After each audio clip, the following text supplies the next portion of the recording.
జై శ్రీరామ్. గరుడ పురాణం ప్రకారం రుద్రాక్షలు కూడా ఒక రత్నమే. నవరత్నాల వలె రుద్రాక్షలలో కూడా 18 రకాలు ఉన్నాయి.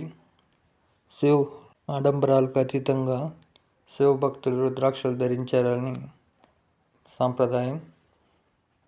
రుద్రాక్షలను ముందుగా గంగాజలంలో శుభ్రం చేసి తర్వాత మాత్రమే ధరించాలి. రుద్రాక్షలను రుద్రుని అక్షం అనగా కన్నీటి నుండి రుద్రాక్షలు జన్మించాయని గరుడ పురాణం చెబుతుంది.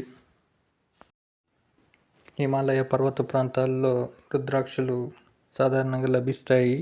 అంతేకాకుండా పవిత్ర పర్వతాలైన శేషాద్రి, శ్రీశైలం, వింధ్య పర్వతాల్లో కూడా రుద్రాక్షలు అరుదుగా లభిస్తాయి.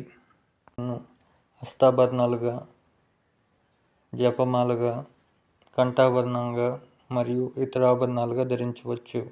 రుద్రాక్షల ధారణ వల్ల శివానుగ్రహం కలుగుతుందని శాస్త్రవచనం. జై శ్రీరామ్. ధర్మో రక్షితి రక్షితాః.